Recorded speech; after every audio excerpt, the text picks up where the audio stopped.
The Gory Gaze. Let the harvest begin.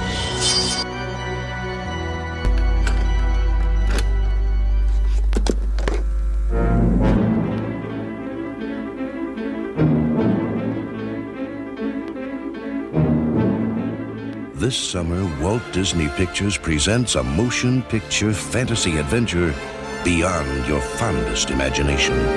You'll be transported miraculously back to the enchanted land of Oz, that magical kingdom beloved by young and old for generations.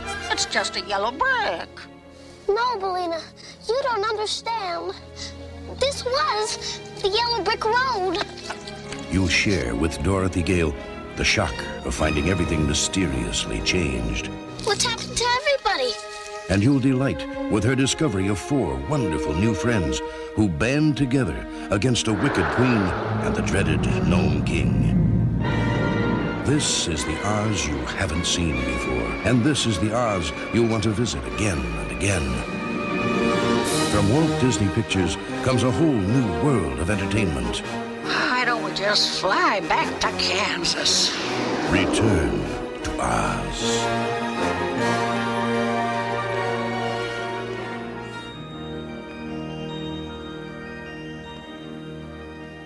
Welcome back to The Gory Gaze, the weekly horror podcast where 2 boyfriends slash up and bleed out your favorite, not so favorite, horror movies, mostly but not limited to the black sheep, underrated, and forgotten gems of the genre. I'm Alex. I'm Stanley. Hi, Stanley. My God, my mic is off. I'm Stanley. Was it?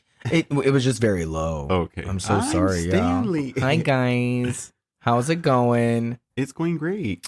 Good. I'm glad. Like you're asking me. It's going great. I'm literally a woman on the verge of a breakdown.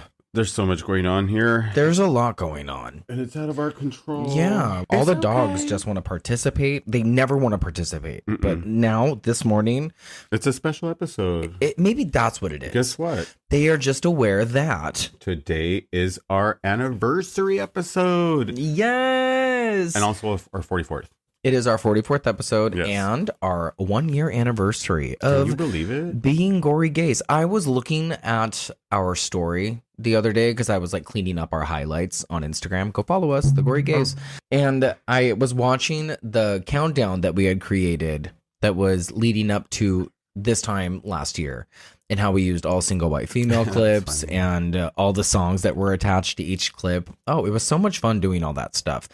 Single white female is still our most listened to episode, and probably because it's the first It's our episode. baby. I know, but it's so interesting to, I mean, I don't go back and listen to our episodes really. I mean, I'll listen to it while I'm editing, but it's interesting to see where we were last year and where we are now Yeah. as far as this podcast is concerned, because I feel like we've grown a lot. We're no longer single white females. We're definitely Did it killer all. clowns from outer space. Cruised it through space, driven Christine, and we've done so much. We've Like, talked about so many movies. Yeah. So many good movies. It's and crazy. it has just only made me excited for the movies that are going to be coming over the next few weeks, because Yeah. not only are we switching to Fridays, we're calling it Freaky Friday, but we are going to be doing nothing but Halloween themed movies from this point forward until the 1st of next month. It's kind of crazy. Like, we've sat at the tables with the Hereditary family. Like, Yeah. we've done so much. Okay. What is your favorite episode that we've done? I think honestly it was Hereditary, and we talked about that during another episode. But honestly, there's so many to pick from. Like, there's no favorite. I mean, child. there's 43 There's no outside favorite of this child. one. There really 'Cause isn't. And everyone is different. Yeah, everyone after I could have sworn to you that every time I talked to you was like, this one sounds so much better than the last one. Those are the dogs fighting for the toy. Yeah. No, I was just not going to apologize for them anymore. I feel like they're joining in. So if you guys hear any random yelps, everybody's fine. Yeah, they're just doing dog shit. Speaking of yelps and dogs, I finished that book, Hellhound, the one that you had picked out for me while we were in Tennessee. Yes, that was like an airplane book, and you just finished it. Yeah, and it's what is his name? I think his name is Ken Greenhall or Green something, it's right? a crazy book, hey, guys. that is enough, you Sheriff. guys. Anyways, little yes, we punk. picked up this book at Barnes and Noble. And I told Stanley, this is probably a really good book because it's like a thin book.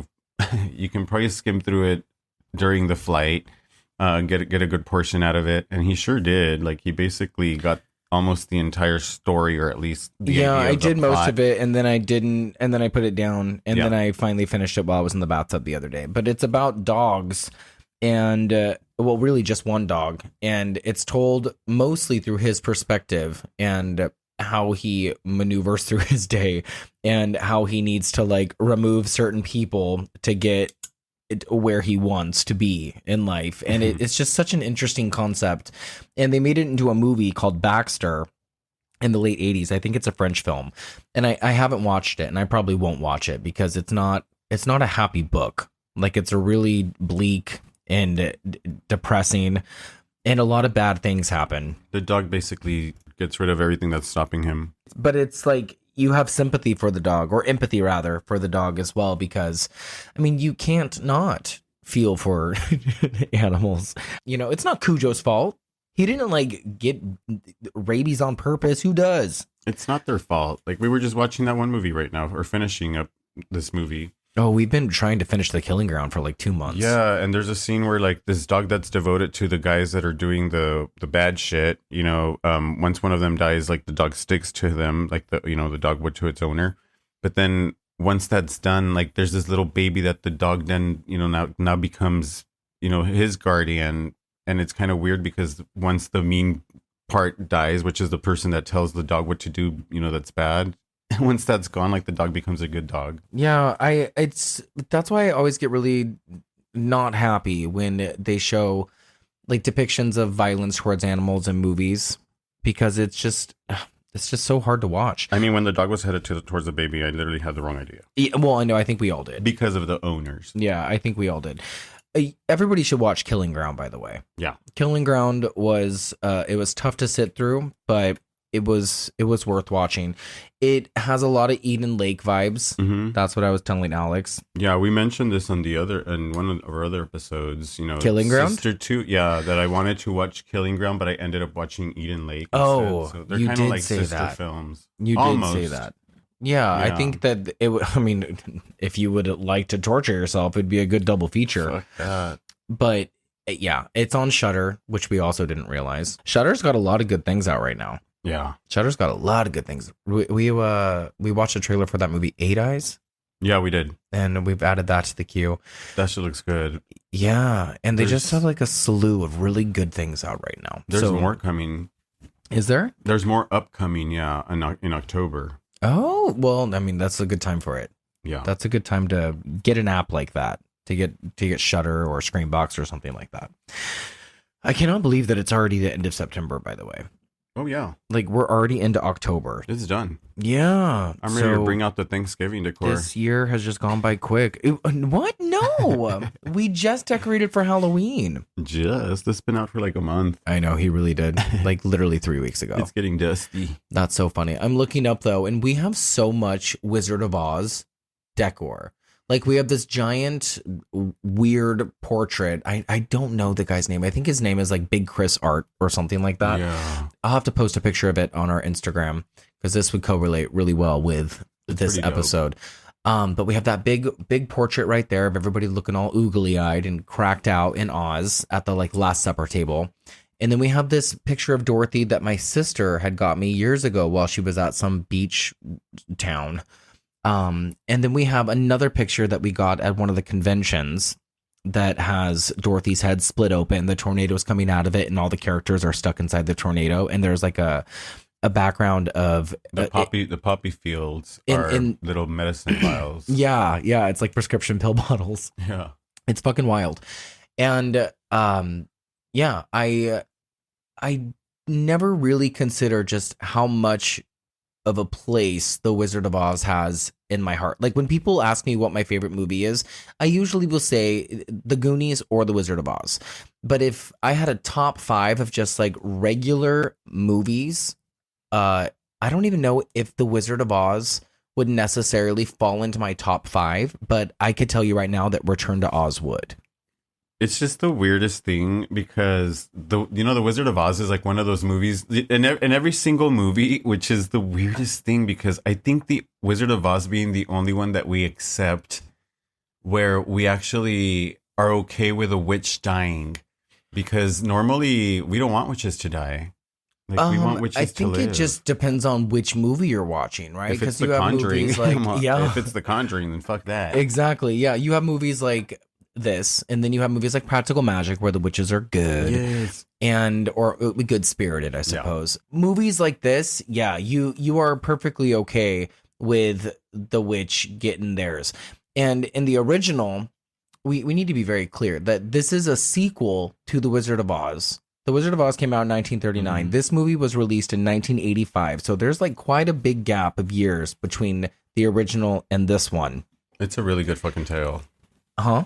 It's a really good tale. Like, the way it just continues. What's interesting is they take everything that you had in the first movie, which is a musical, and it's aimed directly for children, whether it's got scary elements or not, which I think it does. I mean, I think The Wizard of Oz could be a horror film in some other people's eyes. And, now that I think about it, on like countdowns of scary moments and movies, they usually have something involving the Wicked Witch. Yeah. Because she's like a straight up scary character. But this movie is more so based off the books than not. The original Wizard of Oz deviates from the original source material so much. There's so many differences. We could do an entire podcast specifically on the Wizard of Oz film versus the novel. But Return to Oz stays true to the books. It's a combination of two of the books, I think, Ozma of Oz and The Marvelous Land of Oz. And they combine the stories together, and that's how we got Return to Oz. Had they stuck to the original book for the first film, we would have gotten a much different movie. We would have gotten this. And the world was not ready for this movie. Like, this is such a different version of Oz. It's what is the word I'm looking for? The decimated. Yeah. It's like the decimated version of Oz, because when Dorothy returns to Oz in the subsequent books, it's not usually a pleasant experience for her, and she's usually in a lot of danger.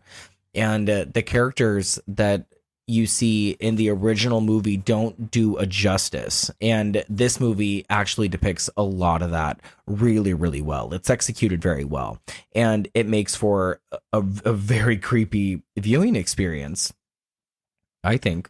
No, it really does. They're like different contrasted movies. Like when I was growing up and I would watch Return to Oz on TV, I really never like put two movies together.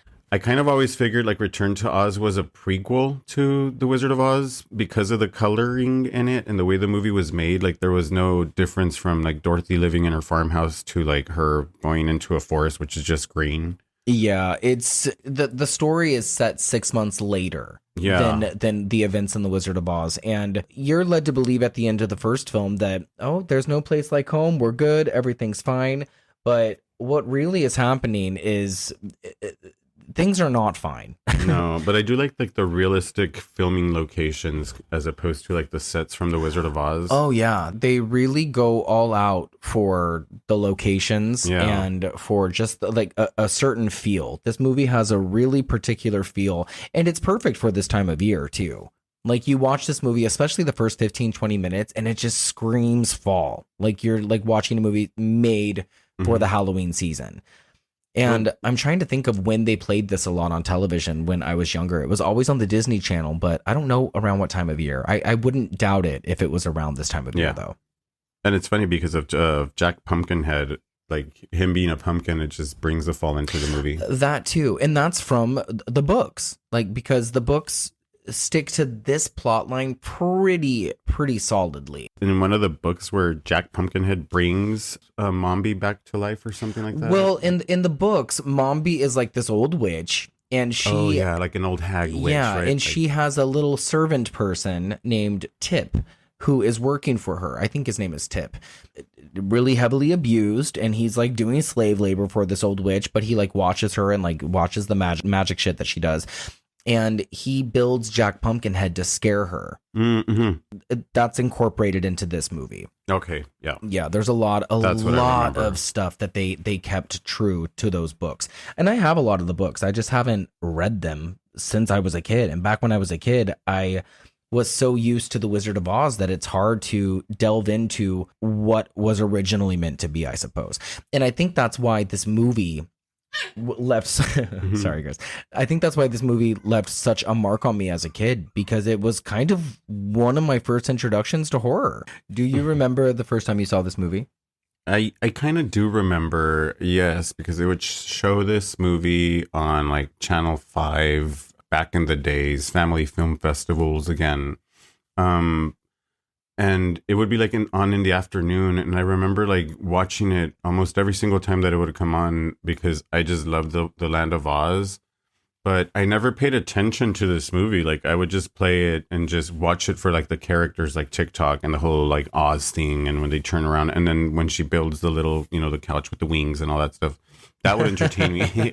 The flying sofa. Like that would entertain me. The heads, from the different little chambers that she has. My God. That would freak me the fuck out. And I never understood what movie I was watching. So every time I would want to watch it, I never understood what movie it was exactly that I wanted to watch, or what scenes I was watching. This movie seemed like 10 movies to me. It's got a lot going on. Yeah. There's a lot going on. Like 10 movies, and I never like understood it up until now, adulthood, like where I sit down and actually watch the movie and I totally pay attention to it now. Yeah, you see movies through such different lenses when you're a kid. But this movie has always remained the same for me, though. But I think it's because, like, I had loved The Wizard of Oz so much. The Wizard of Oz is one of the first movies I ever remember seeing, and to me, it's nothing can top it, right? Like, it's a perfect movie.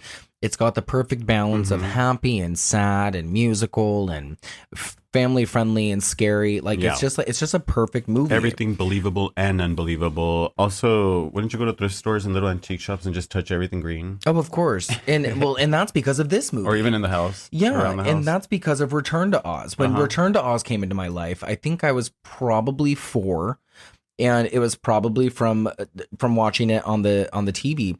And I just remember feeling like a certain way and loving the feeling that it gave me, as opposed to The Wizard of Oz. The Wizard of Oz has always made me feel good and beautiful, but Return to Oz gave me a different feeling that I didn't know at the time. But it's really, I already said it, it's really what introduced me outside of Pet Sematary to horror movies. Yeah. Because there's a lot of scary shit, and it's such a heavy contrast. Oh, hell yeah. And I'm so happy this movie exists. It took a long time for it to be released on VHS. I think I got a VHS of this I think it was back in 2000 when they finally released it. Other than that, if you went to the video store to go check it out, it was always rented out. You can never get your hands on a copy, at least not where I lived. And I still have the VHS. The VHS was such a prized possession, and I just wore the shit out of it. And now I have it on DVD. I have it on Blu-ray. I will definitely have the 4K when it comes out. You're really transported into such a different world, and it's done so well, and it's amazing to me. I mean, also, no, it's not, but it's amazing to me that this movie is not as seen. I feel like it's underrated too, and it's such an important element of the universe of Oz. Like it literally completes an unfinished business that you had with the Yellow Brick Road and the musical and the witches and everything, that was left unsaid is literally here in this movie if you pay attention to it. Yeah, and I mean, if you take away all the happiness, and then want to like deep dive into the books as well, because I want to learn more about like Ozma and all that shit, because we only see when she appears to Dorothy or when she's still like behind the glass with Mombi, but we don't really know her story. No, we don't, and they kind of tiptoe around it, and that's more that I would have liked to see as well. There's a lot that they can do with this universe that they just haven't done. Like we end up getting movies like Oz the Great and Powerful, or whatever that movie was called, directed by Sam Raimi. But that movie is such a piece of garbage, and they keep going like this animated route. Like they keep giving us animated movies with characters voiced by Lea Michele, and like if they would just give us a movie based off the books, I think that would make a lot of people really happy. Yeah, I don't know. No, really, in any world. In any world. In any world. Make a damn book. Yeah, this movie, to say it had an impact on me and has always remained in my top tier of films is like a massive understatement. It's just so important. And you get it, Fairuza Balk. You're introduced to Fairuza Balk, and then you end up following her career because of this movie. Like, I've grown up with Fairuza Balk. Is this her introduction or the This is her first movie. This is her first movie. The Worst Witch came afterward. And Okay. she ended, oh, by the way, go listen to the Worst Witch episode. Woo. That was a year ago, you guys. Hard to believe. But that also has Fairuza Balk. She tends to pick projects that kind of like, you're like, oh, of course she would do this. Yeah. Her first movie was Return to Oz. She's Like, wearing the I same always boots. look at the Worst Witch and then think, oh, well, if Nancy grew up, this is what we would get. But yeah, I'm excited to talk about this movie. But before we get into it, I did want to say that we have put a pause on our Patreon, and that's why you got that Patreon dump last week, the week before, was because we're just not gonna focus on that right now. It's not because like, oh my god, we only have 4 people following us. Like, it's really just I got a little overzealous. I don't have the time or energy to like bounce back and forth between the two, and I feel like that if people are gonna listen to us, they're gonna listen to us, and they might as well just come here. Yeah, You know what I mean? We're just trying to get through year 1. Yeah, so and we did. We got We through year sure 1. did. And oh, by the way, this is season 3. You guys, sorry, we should have said we should have said that at the beginning as well. We are now in season 3, and that's exciting. So I don't know if you noticed, but the intro's a little different. I noticed. Did you notice? I noticed. I'm glad. That's because you pay attention to me. Of course. Also, I'm going to get this out of the way now. Follow us on the social medias. You can find us on Threads, on X, kind of. We're not really there. Instagram, YouTube, at The Gory Gaze. If you have any questions or suggestions or comments, please email us at thegorygaze@gmail.com. And we recently bought thegorygaze.com, the domain name. So if you go to www.thegorygaze.com, it will redirect you to our Buzzsprout site. But we're going to be working on that here in the future. Oh, as we're well, there. so- We're in your living rooms. We're in your bathtubs. We're in your kitchens. We're in your beds with you. We're there. We're Michael Jackson. Wait, what? Oh, shit. Sit on my lap. No, I love Michael. Instead of the Oh, wait. Patreon stuff. Let me just say What? this real quick, but Michael's a saint compared to all that P. Diddy shit now. Oh my god, there's a lot of Okay. P Diddy shit going on. Oh god, we should. And we were talking earlier, and weed be there too.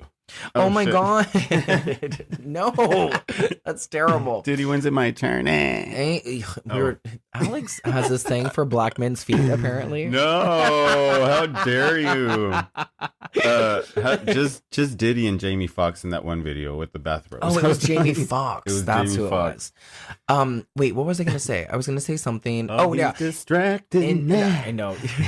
Instead of focusing on the Patreon, we're gonna just focus on building this website and making that like a little bit more of a thing. You are still more than welcome to go sign up for our Patreon. That doesn't mean we're Absolutely. done with it. I'll We're take just your money. Yeah. I need more Halloween decor. Alex wants all your pennies. But for the time being, we're not gonna do that. So come listen to the commentaries here. Come listen to our episodes here. We're just gonna keep doing the normal thing. It's just less stressful. Yeah, You know And what I mean? Speaking of Patreon, can we just send a little shout out to our Patreon, Lonnie, that sent us a little cute Halloween tree that now sits in the middle of our sits in the middle of our Stands. living or stands in the middle of our living room. It really does. It's beautiful. Lonnie is our honorary gory gay. Yes, Just our silent partner. the coolest guy, sending us all these horror related gifts at any random moment. It's so cool. We're Keep so 'em grateful. coming. We love them. No, honestly, they're really cool. And also, we'll give a shout out to Scotty, who's one of the hosts of Fun with Horror, because he's one of our Patreons as well. Absolutely. And Scotty, you're still in my living room. Scotty is in our living room. Okay, we are deviating. I know, right? Oh, hey, you What? finished that book, What book? the one we bought when we went to Tennessee, and you had on the flight. We already talked about that. Did we? Yeah. Okay. I know. It sounds like we probably haven't because we've started over 3 times today. I know. But we can mention my song, I suppose, because You have a that's song? finished. I do. Yeah. Well, tell us about it. So I have a song, you guys. It's called Kinda Sorta Tragic. You can find it on Amazon Music, on iTunes, on Apple, blah blah blah. You can find it anywhere at Yeah. this point in time. I'm really proud of it. I'll add a little clip of the song. I was just going to say, at the maybe play end, us a little maybe. something. Maybe, yeah, I'll just do it right here, actually. Yeah, just Here. clip it here. Hold on. It's been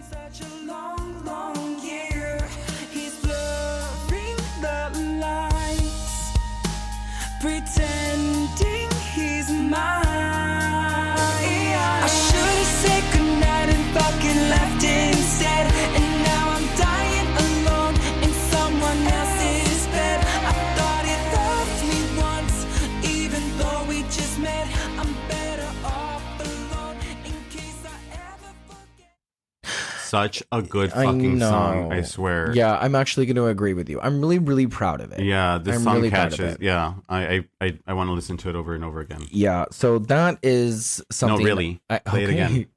Okay. No, I'm kidding. I won't. But you guys can go listen to it. Follow me on Instagram. My Instagram is Stantastica, and I post updates on there regularly, little like TikToks that I'm making. And we're going to be going to New York here in February of next year, and we've agreed that we're going to dedicate a little portion of it to making a music video for me. So that's going to be fun. Alex is going to direct it. My first time ever going to New York. And we're so excited. I'm super excited. So stoked. It's like Oz in itself.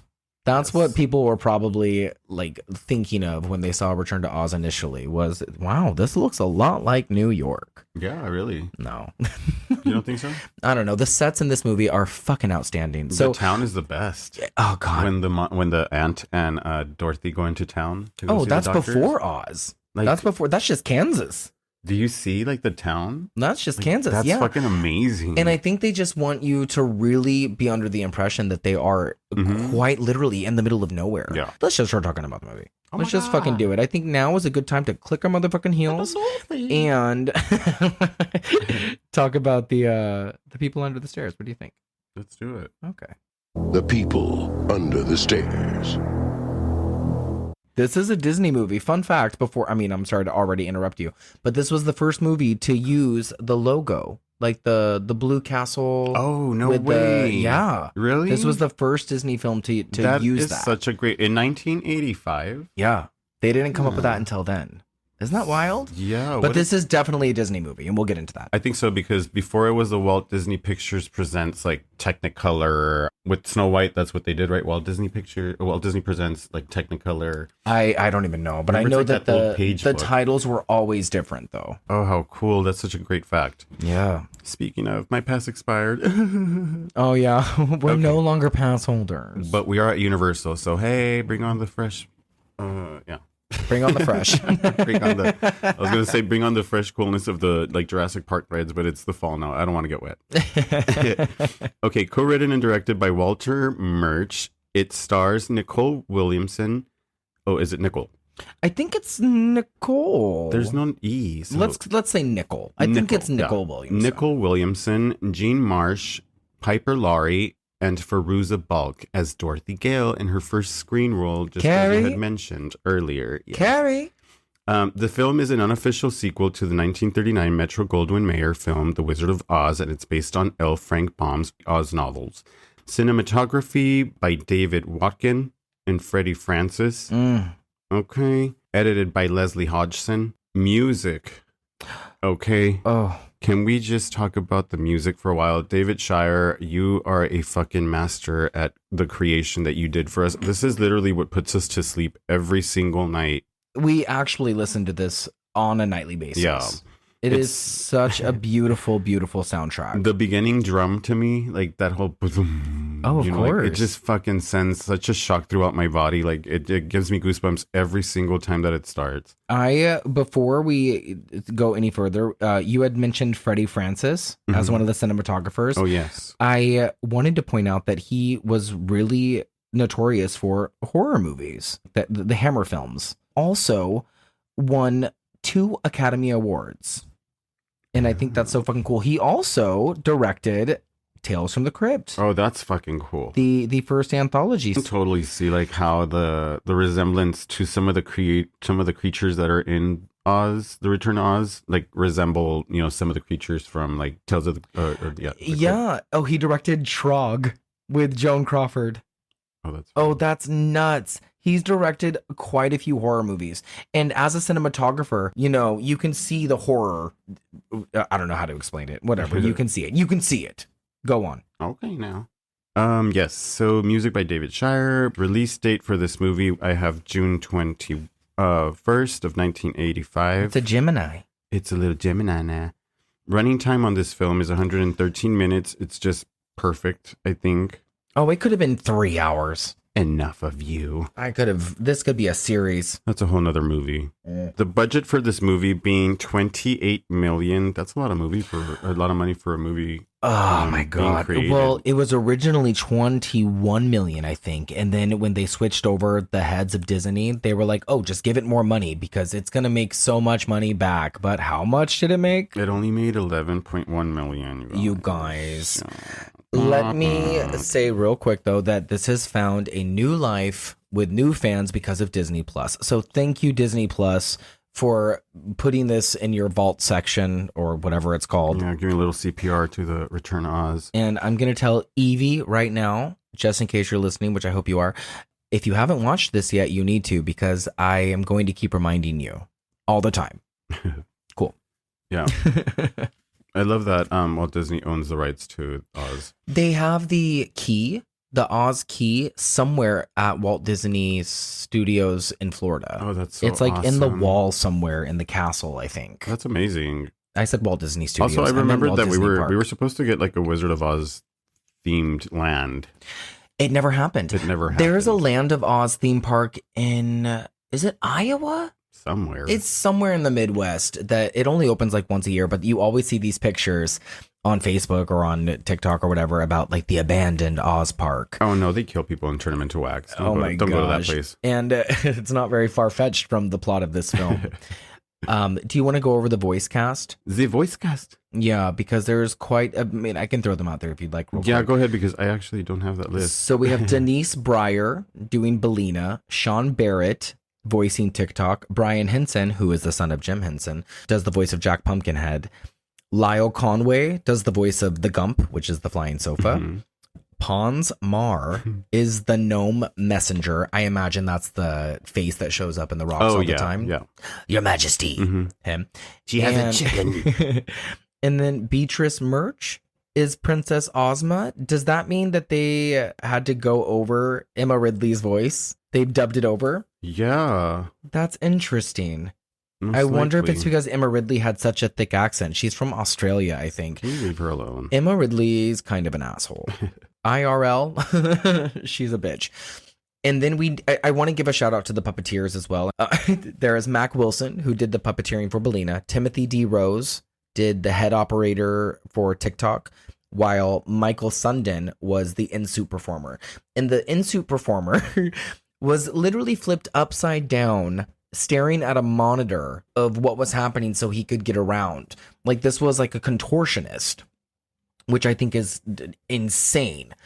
So imagine having to be stuck in that suit for however long while filming this and being upside down. Oh, no, thank you. Nuts, dude. Brian Henson also did the puppeteering for Jack Pumpkinhead, and Stuart Larang was the body performer, was the actor. Lyle Conway and Steve Norrington were the puppeteers for the Gump, and John Alexander for the Cowardly Lion. Oh, Deep Roy as the Tin Man. We were talking about this. Deep Roy was in the Neverending Story. He was in Willy Wonka and the Chocolate Factory, the new one, the Charlie and the Chocolate Factory, as all the Oompa Loompas. How on earth was this 4'4" actor the Tin Man? Well, it doesn't make any sense. What was the Tin Man? You don't really see the Tin Man until the end, for the most part. Spoiler. Yeah. But the Tin Man is very tall and long-legged. So it's interesting to me that that little man somehow portrayed the Tin Man. Stilts. I guess. I don't know. It says he was a puppeteer. I don't know if that means he was the actor. Do you have anything else? I think. We should talk about Piper Laurie real quick. Well, why? Piper Laurie, because she's amazing. Sure, she's Piper Laurie. Having Margaret White as Aunt M is so good, and she kind of gives off this foreboding energy. So you don't really know throughout the film if Dorothy is in good hands at all ever. And, from the original, Auntie M is like an older lady. She's, on that side of things. Here, Auntie M is very hard. I think she's kind of a hard woman. And I mean, given what she's been through, the tornado and all that stuff, and having to run the house, and Uncle Henry's useless. Like, we're going through like a depression. It's 1899. There's no electricity really just yet. They're on the verge of discovering how to make electricity like a worldwide thing. And I I think Piper Laurie gives a really good performance in this Hell movie. yes. And she has that peculiar voice. You know it's Piper Laurie's voice. That's why I was like, Carrie? They lost like everything. And did you see the little house that they're starting with? Just the one room that they all live in now? Yeah. The shape of the house. They have to rebuild after the tornado. And it's not something you would expect. And it's amazing because Probably. some of the oldest homes in America, that's how they started, with like one little single room, and then they just started expanding. And these you homes. had to start somewhere, yeah. And I kind of like how they give us that, how it goes from like the happy-go-lucky ending of the first one to this. You're really in a time period. Yeah. Like, this is a time period. No, let's talk about Jean Marsh. Jean Marsh played the evil villain woman in Willow, and she does it again here. And she's probably one of my favorite parts of the movie as Mombi. Like, when Mombi gains her Jean Marsh head, No way. things take a really Like, as creepy soon as turn. the body like starts like walking up to her, like you see her eyes like just change, you know, like power. Yeah. Oh hell no, that freaks me out. And I really like how what they did with the first movie, how the first movie they incorporate characters and incidences that she's going through into her dream of Oz, right? They do the same thing in this one. So they'll take characters that Dorothy has experienced while she's awake, I guess. And then while she's in Oz again, they take these characters and they make them bad guys. And I think Jean Marsh is my favorite of the bunch. Nicole Williamson, however you say it, he plays the Gnome King / Dr. Worley. He was a very, very respected actor. People really loved him. He was a big theater actor, and you probably recognize him from that movie Legend? Merlin. I think it was Excalibur. He played Merlin. That's what it was. That was one of my favorites movies, like growing up as a kid. Really? I would love those like Excalibur Merlin movies. I've never seen it. Not gonna lie. Pretty dope. But he also was in The Exorcist Part 3. I think we should talk about that movie soon. The Exorcist 3 is really good. Yeah, it is. Oh, I do like wait. that one. Oh, God, we should have talked about this earlier, but I'm going to say it right now. The Turkish version of The Exorcist. Oh, gosh. I still want to finish it. Don't get me wrong. God, we couldn't even get through it. Yeah. It was so bad. In comparison, though, I mean, if you know the movies, like it's okay to watch. Oh, God. Okay, yeah, I guess every movie is worth watching. Yeah, I don't really want to get into like all the production stuff because this was a movie that was really hard to make and there was a lot of complications and people just weren't happy with it when it was released. It received really negative reviews and like I said earlier, people just weren't ready for this movie. Do you want to go over the critical reception real quick? Yeah, my mind was like fucking floating away into like asking you a question about another movie, but I don't want to go there yet. We can do that at the end of the... Oh. Once we conclude. What movie? I want to know now. What movie? You want to know? No, because it's literally going to throw us off the course. No, girl. Okay. Well, while you're looking for this real quick, let me just say the director, Walter Murch, he had been fired for a brief period of time during the filming of this movie. And it was Francis Ford Coppola and George Lucas who campaigned to get him his job back. And George Lucas himself said that he would finish the movie if anything went wrong. So Walter Murch was apparently really problematic as far as working with goes. Like 5 weeks into production, they let him go. Yeah, but I'm glad that he was the one that finished. He was a really, really famous editor prior to this, but I think this was his only film. I think he had such a bad experience directing this movie that he just never directed again. Oh my gosh. Yeah. It's sad. It is really sad. And of course, I don't understand why, but the film critics aggregator Rotten Tomatoes records a 58%, which I guess positive reviews based on 38 reviews. It's probably gotten better over the years. It probably was lower. Yeah. Oh, it was nominated for an Academy Award, though, for Best Visual Effects. Okay. It lost. Go ahead. IMDb, I have a score of 6.7 out of 10. And Metacritic has a 42 out of 100. It's still not as high as I would love for it to be, because this movie is not a 58%. This movie is much higher than that. I honestly think this is quite a perfect film. It just doesn't get better. There's like no follow-up. So like the people that love this movie are kind of dying out. Yeah, but when you introduce people to this movie, they're like, how did I miss this? Yeah. I wanted to talk about something called the Wisconsin Death Trip. The Wisconsin Death Trip is something that was a contributing factor to the writing of this movie.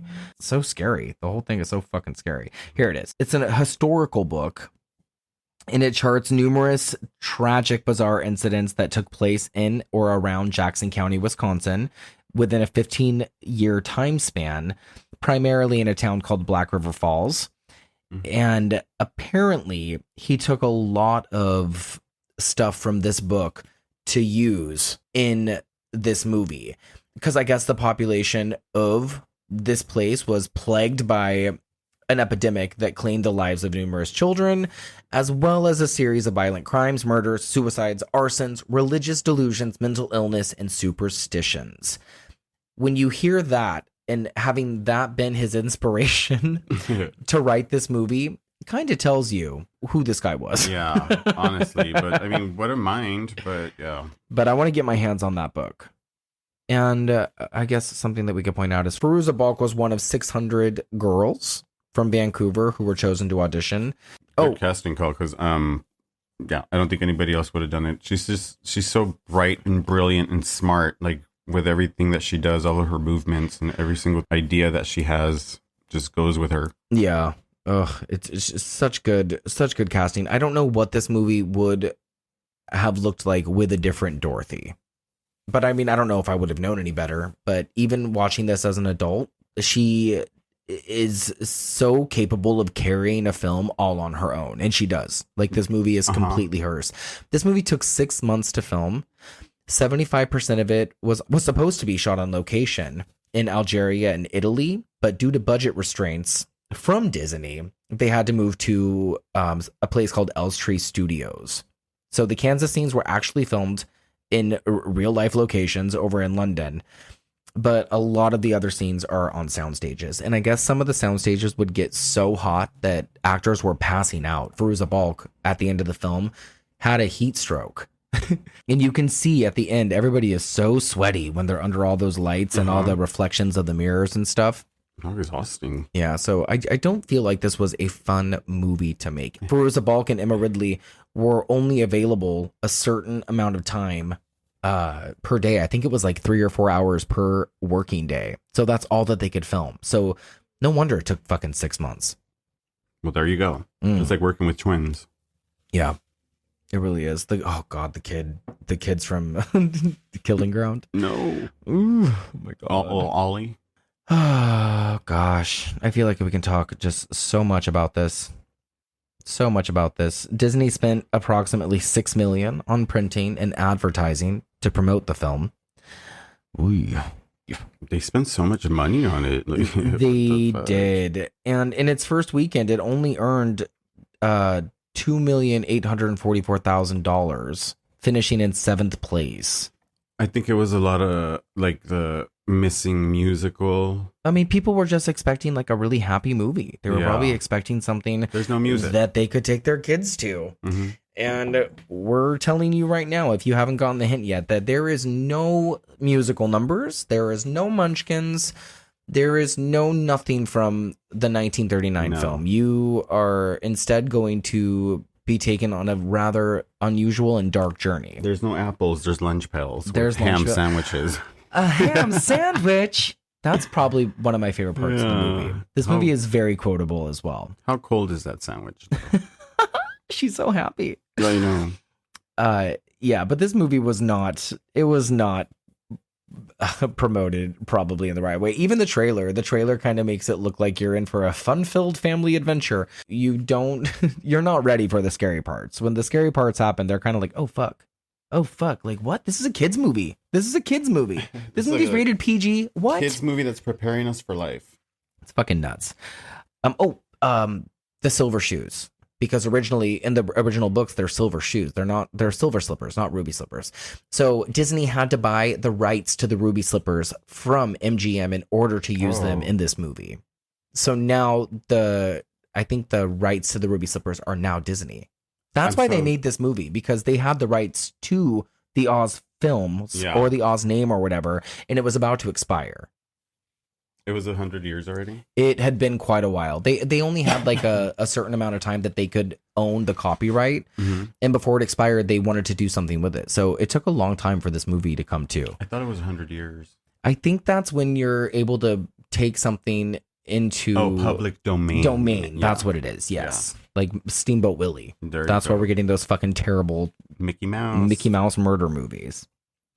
All right. Are you ready to go down to visit the Oz? Gnome King? You ready to visit the Gnome King, Let's go. baby? You ready to go down the Yellow Brick Road? But first of all, which one are you going to wear? What do you mean? My hat? Your head. Oh, I think number 4 will do for this afternoon. I think you will not. What did she say? I believe you will not. I love that. TikTok. She's fucking amazing, dude. Dorothy was the first final girl. Honestly. I will give that to you. She killed a witch. Funny. She killed a queen. The Wizard of Oz. Oh, I mean, oh my God. The Return to Oz goes like this. And you already heard the trailer, so you're not going to be hearing the trailer anymore at this point. We're just probably going to put a cute little sound clip. Read the directions, Dorothy. I don't know these words. Read them anyway. Weog, Teog, Peog. Wait, what were you going to say to me about a movie? What did you think about The Substance? Oh, yeah. Let's talk about The Substance real quick. I think The Substance was probably one of the best movies that has come out in the last I don't even know how many years. As far as movies this year goes, I think this is in the top 5 for sure. This might even be number 1 for this year. Yeah, it was Long Legs, and I still am standing by Long Legs. And also, you guys, we haven't completely abandoned our Long Legs episode. It's just now that we've been invited on a different podcast to discuss the movie, so that episode's going to come out later next month. Just a heads up. Yeah. But between Long Legs and Strange Darling and The First Omen and The Substance. No, you're missing the one with what's her name? What's it called? The love fucking where they inject the hormones. And the girl that's like really buff. Love Lies Bleeding. There you go. That was this year. Those could be double features. Oh my God. The Substance, I didn't even realize that it was this year. Yeah. That is a good night right there. Love Lies Bleeding is fucking incredible. Yeah. Yes, The Substance is Demi Moore's best performance you will ever see. So if you get the opportunity to see The Substance on the big screen, do it. It flies by. It feels like a breeze. It says it's 2.5 hours long. It does not feel like that. It's gory as fuck. It is super supreme body horror. Yeah. And they introduced Monstrel as Azusa. And we fell in love. The last chapter of the movie is so fucking bonkers. So it's another one of those movies. Believe the hype. Believe everything you're hearing about it and go watch it. Yeah, the last chapter of the movie is Night with the Devil. Is what? What is that? That Night with the Devil? Oh, Late Night with the Devil. Yeah. Oh, that was also this year, huh? Was it? I mean, I think so. I think it's considered a 2024 release because it came out in like March. Go listen to our Late Night with the Devil episode. There you go. I don't even remember our conversation about that. I don't even remember. I'm mentioning these movies and we're like, we've done that one. That's so weird. Okay. So, Return to Oz, guys. Let's talk about this movie. Dorothy girl.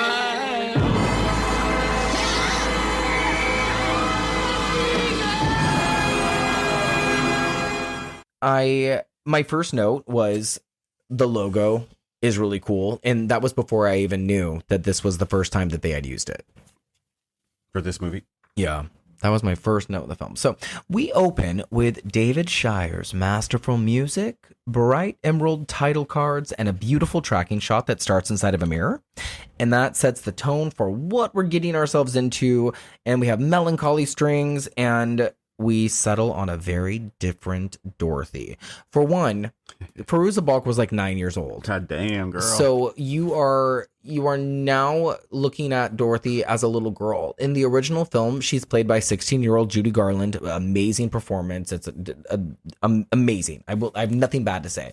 But in the books, she's a child.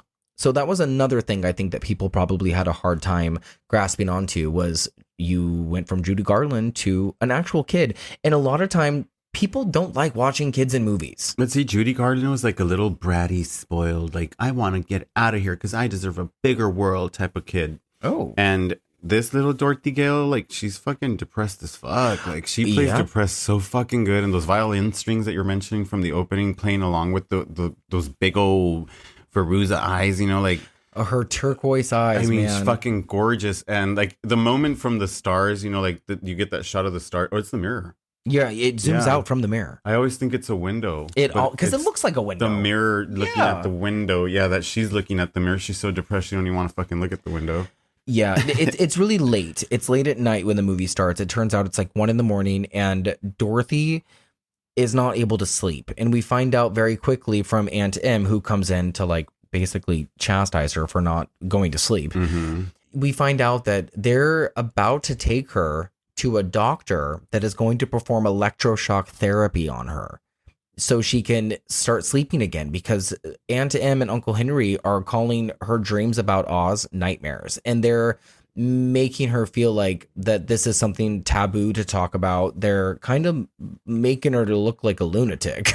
It's crazy to me that sanatoriums already existed and that this is the idea that they had to bring a child to this doctor so that she can be electrocuted in the brain. Yeah, and they're so stressed out. They're so stressed out by her because Auntie M even tells her, like, you're no help to me in the morning. I need help from you. Like, this house is not in good state. And since the tornado, Uncle Henry has been trying to rebuild the house, and he's not gotten very far at all. Like, he has a broken leg, which another one of my favorite lines is when she says, Dorothy, that leg's mended. It's mended.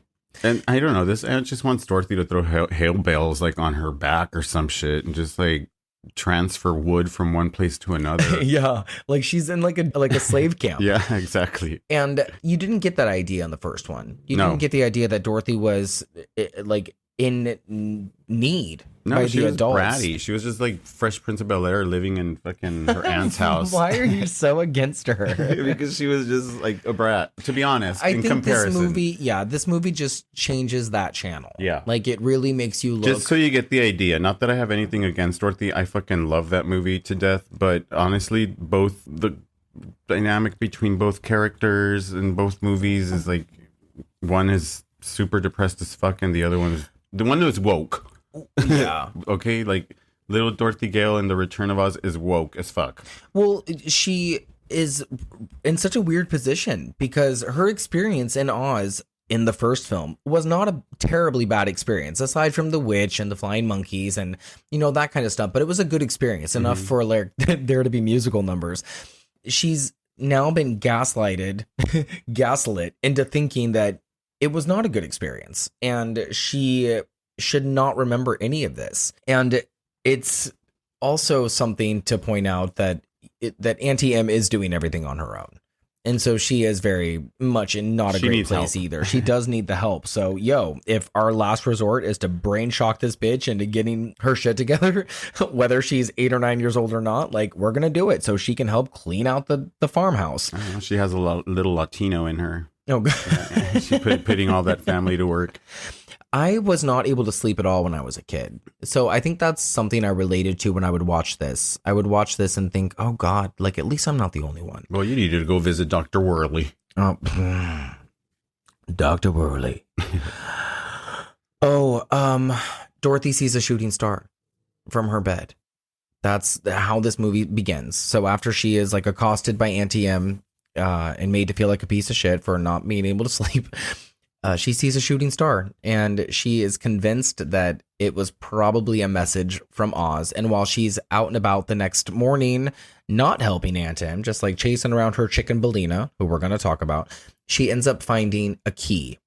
And the key is a really peculiar looking key. It has OZ on the end of it. So she automatically thinks that this is from the shooting star, and she is being sent a message from her friends in Oz. Who doesn't believe her when she goes to report this? Crazy old aunt. Auntie M does not have any time for this. And she is on the verge of slaughtering and feeding them for dinner Billina, who is Dorothy's favorite chicken who can't lay an egg. So Dorothy is mad at her and chasing her around and telling her she needs to lay eggs before she is going to get killed. So you have like a very, very specific tone already. Like you're in Depression era Kansas. You're in a family that is not very well put together. It's kind of broken. What's the timeline from when she first came back from the first? It's been 6 months. That's what the aunt says, right? She says it's been 6 months. It's been 6 months with little to no sleep. And yeah. And so Auntie like, M thinks that she's nuts at this point. But by this point, Dorothy already grew a frustration, right? Because she's like totally like, when she woke up in the first movie, we're there to believe that she's like, you were there and you were there. And she just bumped her head during the tornado and it was all a dream. But now it's like 6 months of her. Now she's questioning every single day, like, this should happen. And they're telling me this never happened. Yeah. And it's driving her nuts and frustrated right now. And it's also making everyone else think that she's nuts. Yeah. Because she can't stop talking about it. For 6 months. And this is the part where Auntie M is like, look, like, you need to stop talking about this. The doctor's going to help you with this. And stop defending Uncle Henry because he's also a piece of shit. And I like the way that she says, my friends are in trouble. I know it. They are her friends. They are her friends. So Dorothy and Auntie M take off in a buggy, which is like a horse-drawn carriage, and they leave Toto. They leave Uncle Henry. That's a sad scene, by the way, when they leave Toto, and Toto's just howling. Toto chases them for a good minute. And she's like, go home, Toto. And that's when you know that wherever she ends up, it's going to be different because Toto has been left behind. She asks Auntie M, she's like, do you think he'll be okay? He will. Yeah, right. There's just such an air about Auntie M. I just, even as a kid, I was like, that woman don't love her. There's something wrong here. Like, Auntie M's possessed by the devil. Is she an aunt by blood or just like one of those? I think it's her sister's. Her sister, who is Dorothy's sister's mom. Husband's sister. Some shit. They never really explain it. They probably explain it in the books. You know, I've never read The Wizard of Oz. I have like 18 copies of this book, but I've never actually read it. You don't want to change the all the way of the through. That you have? I just know it's so different. I've gotten like halfway through, and then I remember being a kid and like just skipping through parts. So I know so much about it, but it's so different. It's just so different. Okay, so you're gonna hear me quote 1,000 things. I love it. And I know we're not doing an audio commentary, so that's what that is usually saved for. But it's hard for me not to quote this movie. Like, I've never been past Franklin before. Well, like, I love the way they say things. I actually admire that little line because we actually live off of. We do. And I point that out whenever we're watching this. We watched this movie. You made fun of me when I first came here. Yeah, I've never been past Franklin before. I lived in the valley my entire life, and I've never crossed the line over to like Los Angeles, leave the valley behind and cross over to the city. And now I actually live off Franklin. It's a great big world out there. I don't know about you, but the scene of them traveling to the doctor's office really, for me, it just shows how far away they are from everything, and just where they are in the times, if that makes sense. Like, it just shows you, like in the first movie, I felt like they had neighbors. Yeah. In this one, no, girl. No. Like, their house is quite literally in the middle of a Kansas plain. But you got to remember, there was a twister that tore everything en route. So maybe they had neighbors, but no longer because the house is gone. Yeah, I guess so. Yeah. Damn it. Well, if you're not on edge yet, you're about to be, because Dorothy gets to this doctor's office, and the doctor is Dr. Worley, played by Nicole Williamson. And Dorothy is basically coaxed into telling him her version of the things that happened. And it's kind of fun and weird to hear her retell the story and describe Oz, because even in this moment, like, it doesn't sound fun. Mm-hmm. It doesn't sound like she had a good time either. So it's just, there are a few things that I think they might have been able to do differently to more so correlate it with the original film. I know they were trying to make a brand new movie, but I think they could have tweaked things a little bit to kind of make it more cohesive. Yeah. Because I agree. mean, why wouldn't she have just said like, "Oh, everything was great. We danced. There was this, there was that." But now she's kind of making it sound like, "Oh, no, it wasn't that." And I love how we get a confirmation on the ruby slippers because we never know what happened to them in the original movie. And here they fell off on her way back and she doesn't know where they are. And you believe fell her. off? Yep. They just fell off on the way back. But he's really invested in the whole story and we are about to know why. That is because he is the doctor that is going to erase all of her memories of Oz with some scary ass machine that has a bunch of knobs and dials and buttons. And for a little girl, this is probably the scariest thing in the world. So what he does is steal her stories and then writes them, gets the money for it, and then erases her brain. How funny. Yeah. This is like an early version of piracy. Yeah. Is it me or are all the adults in this movie just staring at her like she's a fucking freak? Oh no, they're all like fucking like excited because they have an experiment. Like they're like, woohoo! And that's what this play. is. She sees a girl in a mirror or in a window looking at her while she's in the office with Auntie Em and Dr. Worley. And she comes across that girl again when she has been locked in a room and she's waiting for the doctor to come get her to do this whole excavation on her memory. I always wondered what it would be like if they switched roles, if Fairuza was Ozma instead and Ozma was Dorothy. I've always thought that too. Right? I've always thought that too. But I am assuming not so well because they had to dub Ozma's lines. Yeah, you're right. So, But then maybe Fairuza there would was make a really reason. pretty Ozma. Fairuza would make a pretty Ozma. She's got those eyes, Yeah. man. When she is introduced to Ozma again, you are kind of getting the idea that something's not right here because Ozma just snakes her way in. She like slinks around. She's just wandering the halls in secrecy, but it's also kind of like she's not there because you blink and then she's gone. So we don't entirely know what's going on here, but we're under the impression that it can't be good. There's like screaming down the hallways, and the woman who is the nurse, this is the woman played by Jean Marsh, excuse me. She is wearing this big black flowing dress, like this big gothic dress that has big shoulders. And she just looks like someone you don't want to fuck with. And that's who's supposed to be taking care of her. So Auntie Em has left her here for the night. Nurse Wilson, she looks like more like a property keeper, like one of those like, housekeepers. Yeah. Like somebody. And in a way she is, because she's the right-hand man to Dr. Worley. Mm-hmm. And she's the one who's going to put the headphones on Dorothy that have like all the electric static stuff to ruin her memories of Oz. And she's so ready. She's so ready. She looks like a witch from the get-go. Yeah. It's horrifying. But real quick, we're jumping around. I'm just excited, if you can't tell. Oh, hell. I was always obsessed with the lunch pail idea. So when Auntie Em leaves her with the lunch pail, and then Nurse Wilson takes it away from her, and she's like, "You won't need that." Yeah. And then later on, we'll get more lunch pail stuff. And I love the idea of a lunch pail. I actually don't never know why. caught that until now. Like now that you bring that up, now I'm like, that's why she always stuck with the idea of lunch pails in her head during this, like going back to Oz. That's another scary thing too, is this woman's going to lock her in a room without any food before they do this electroshock therapy. And of course, Dorothy doesn't know that it's electroshock therapy. She just knows that she is not going to have dreams anymore. But that is something that scares her because you can tell that she has really fond memories. The sound design is also something that is really fucking incredible in this movie. And I remember these early scenes in the film really scaring me when I was young. And it took a long time for me to realize it was because Dorothy was tap dancing down the yellow brick road in the first movie, and now she is running, being locked in dusty rooms. Oh, and running, because that's what happens.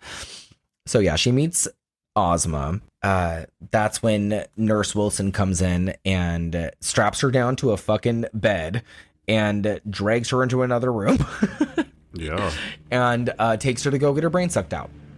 I'm making it sound a lot like more gruesome than it actually is, but when you're watching it, that's exactly what's happening. These were experiments. Like they had no idea if this was going to work or not. They just saw her and they're like, "Oh, we have an experiment we can try on her, and we're going to stick this big old needle, like 3 fingers long, up her spine, back behind her brain, and just fucking electrocute it. And Auntie M is just so exhausted and worn out that she's just like, all right, just do it.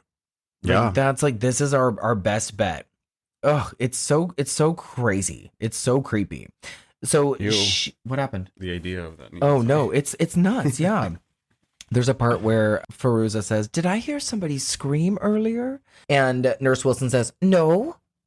Mm-hmm. They're like, she's not stupid. Yeah, we all heard Dorothy's it. not stupid. So before Dr. Worley and Nurse Wilson can attach the shock device to Dorothy's head, the electricity goes out, and there's a big storm going on outside. I don't know if we've mentioned that or not. But the electricity goes out, and then they have to go try to find out why, because there's a lot of screaming happening. You can hear people screaming from elsewhere in this sanitarium, because remember, that's what it is. Mm-hmm.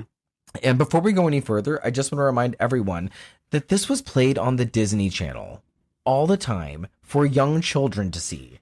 Yeah. Like, this is so anxiety inducing. And I remember even when I was little, just being very scared for Dorothy.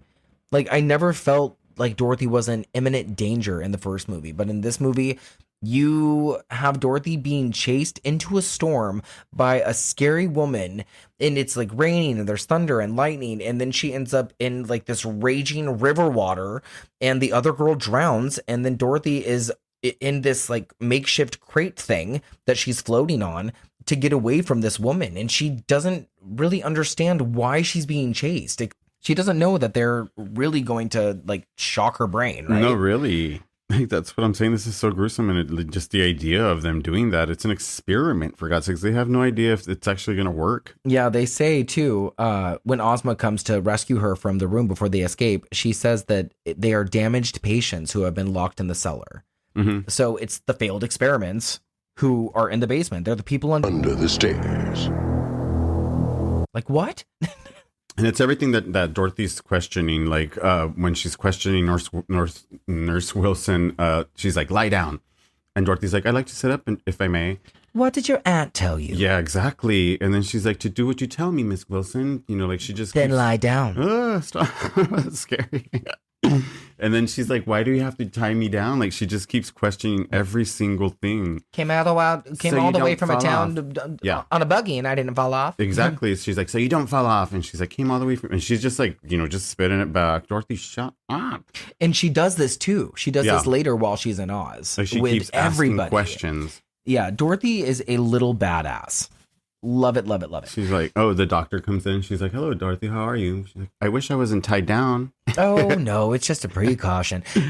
She is very aware of what's going on, I think. So she may not understand exactly what is happening, like, beneath the floors, but she knows that this is a place that she has to escape from. And then Ozma, who apparently is another girl they're doing this to. You don't get her name, but essentially we find out that she is Ozma. Yeah. She is the one that helps Dorothy escape. She's asking Dorothy, why did they bring her here? And Dorothy's like, because I keep talking about a place that doesn't exist. Ozma gets it. So this is the part on the Disney Channel where there was a commercial break. So you see Dorothy in the crate thing floating away. Yeah. And then it's like, oh, Return to Oz. We'll be right back. That's when Disney had commercials and stuff like that. Okay. So when Dorothy awakes, she's greeted by not Toto, but Billina, with a voice that I feel like I probably gave to Gypsy at one point. You did. Because Gypsy talks like this, and Billina talks like... Well, no, but that she wasn't just has like a chicken... Dorothy! Billina's such a fucking well-added character. Yeah. I don't think Billina is in the Marvelous Land of Oz. I think she's in Ozma of Oz, because this whole segment is from Ozma of Oz, when she's on the crate and she somehow is floated out to sea. She's never satisfied. Someplace for a chicken coop. Oh, she's always complaining. How big is this pond anyway? She's hungry all the time. Like, it's really funny. I don't think it's a pond, Billina. There goes the water. Oh, I like the part where when they find Jack. Where did Kansas go? When she finds Jack Pumpkinhead, she goes, "Is this a man or a melon?" Oh yeah, I'm a pumpkin. Yes, yeah, you're right. She does say that. And then when TikTok, we'll get to TikTok in a minute, of course. When he's like, "Where did you find the key, Mrs. Hen?" And she goes, "Over by the hog trap." We come all this way to see a bunch of stiffs. I love her, dude. so Billina has funny. the best fucking lines. I literally gave Gypsy Billina's personality. Like, who is she in real life? Oh my God. So the water has disappeared and now they're somehow in a desert. So remember, she's in this crate and they were floating on water, but now the water has disappeared. And it turns out they're in a place called the Deadly Desert. And when Billina says the Deadly Desert, Dorothy explains to her that when she flew over Oh, yeah. Oz the first time in the tornado, that she could see it from the window. Yeah, she flew over the Deadly Desert. So we may not have heard about this in the past, but we're about to be introduced to it right now because she and Billina have to hop over all these rocks that are blinking, by the way, because it turns out the rocks are fucking spies from underground. So she's that's right. she's jumping across these spy rocks to get to the other side where it's a grassy knoll area. And once she gets there safely, she is going to take Billina with her to find the Scarecrow, who apparently was the King of Oz. He was knighted the King of Oz at the end of the first film. I don't think we got that impression or idea, but that's what's happening here. Well, because he was the only one with a brain. Oh, I guess you're right. What do you think so far? Oh my gosh, let's go. Keep going. I love this already. I love the moment where she realizes she's in Oz. Because it takes her a minute and she's looking around and the effects here are, I think they age pretty well. Like it's obviously a green screen for the most part, but when she's looking around and she sees like this area and there's nothing there, but like she knows that she's in Oz. It's such a good moment. There's that transition right from the desert to the Greenland. Yeah, because they're in the desert and they have to get over to the green. Yeah.